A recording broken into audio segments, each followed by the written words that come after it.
Today, we are going to talk about what we always say about believing, thinking, and being open to change. One thing about this technique is that they are not obvious. They are not something a lot of people would actually notice especially, but they really make an impact. For example, some people want to learn something new. Some people may want to change the runway, but it's hard to make up your mind to make the first step when you know you want to change and you have thought it all through. To be honest, you often bound by these two emotions. It's either fear or uncertainty. For me, change is a very contradictory thing. I'm not the kind of person who makes up the mind and immediately see the opportunity to travel. I'm really not that kind of person. Oh, if this is your first time here, I'm okay, ma. What I'm sharing into your typical school or family advice, but it's the real deal for shipping where you are headed.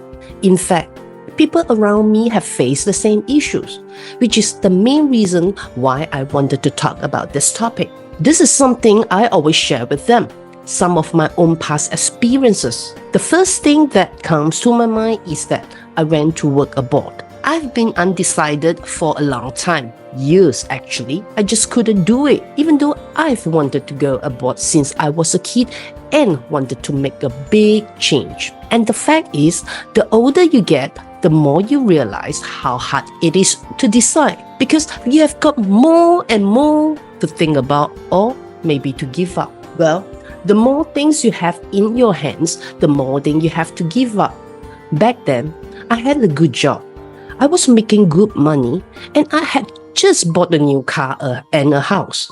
And this whole circle of comfort, you must think there's still a romantic relation, right? No, there wasn't anyone else at that time. So I was really conflicted. I thought, first of all, you have to give up a lot of things. And secondly, even if you are willing to do that, you might not be able to succeed. The third thing is the most important fact. That's the feeling that you have to do a lot of things all over again. And the uncertainty and the fear is pretty terrible. For example, what if I got any interview news from the company? On the other hand, even if I get the job, what if the salary isn't great, or the benefits aren't that good? Or what if the job doesn't work out? Or what if I get rejected because I don't fit in? All of these what if in our heads are why we have trouble getting out there. But the other voice in me says, you are 30s now, and you might as well go for it.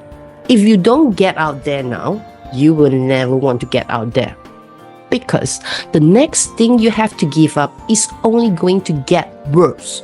It's tough to make such a big decision. If that makes sense to you, please write yes in the comments. The truth is that many people find change difficult and painful. I'm no exception.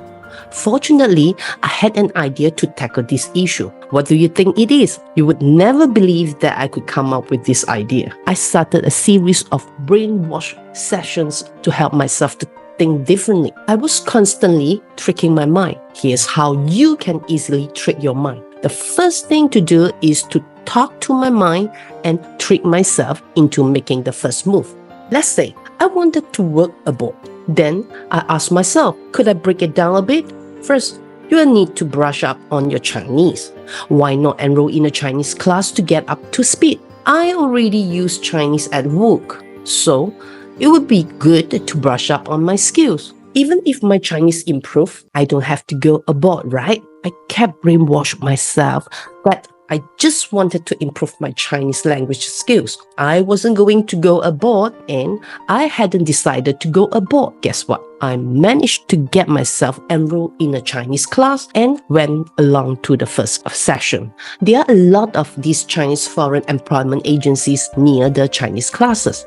I just thought I would go and see what they had to offer. That's how my second brainwash session was activated again. Then I asked the counselor at the counter to take a look for me and assess what kind of job I could actually apply for with my grades and job qualification to do a weakness analysis. The counselor asked me for my resume. So I told myself that I was just writing it for him to see. This resume has nothing to do with going abroad in the future. Did you notice that I broke it down into steps? Each small step tells my mind that I don't need to make a resolution or make such a big commitment to work abroad. I also told myself that I didn't have to quit my current job or anything else. I'm just writing a resume that will be useful for finding a job in the future. I just need to brush up on my Chinese. It's always useful to have good Chinese language practice. I'm just doing a weakness analysis. I'm curious to know what kind of company I can probably get into. So, without realizing it, when I learned Chinese, I also got my passport and other documents in order. I could apply for the company. Oh, don't you skip this, because the last part is quite an unexpected twist. At that time, I was still telling myself that I hadn't applied to work abroad. I was just throwing it around to see if I would be selected. In the end, I cheated myself step by step because it was so hard to make up my mind. I somehow managed to apply to several very good companies. I chose a company in Shanghai, so I will wait until I got the appointment letter before making a decision. In the end, I suddenly realized there weren't as many obstacles in my way, so I went aboard. When I finished this story, everyone agreed this trip was very helpful and interesting. I think we all told that when we faced with big choices, we should be brave enough to make decisions, whether it's a TV series or an inspiration book. They all tell us as the same thing. This kind of encouragement is spot on. It's great advice. But honestly, if it was so easy to make up your mind, we would have done it already, right?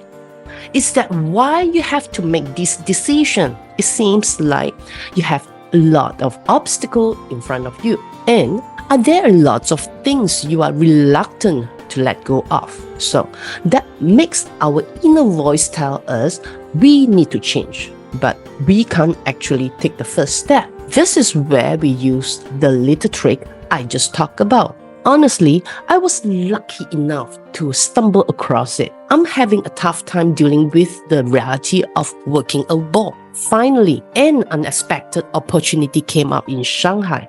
I've talked about this topic before, so if you're interested, you can click on the info section to watch that video. So, when you feel something in your life, you know in your heart that, oops, this can't change.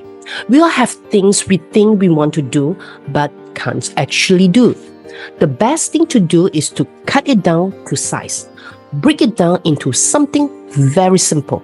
This small action doesn't require a lot of commitment. So I convinced my brain that I can quit at any time, and that leads me to one step at a time. In the end, I only have 1% of the path, and I've reached the end. That's basically the idea. This is one of the mental tactics I use to help myself change for the better actually work for me. I would highly recommend giving it a go yourself. If today's video helped you in any way, then hit the like and notification bell so you won't miss my upcoming posts. Feel free to leave a comment or email me with topics you would like to see next. Thanks for tuning in, and until next time, stay fabulous.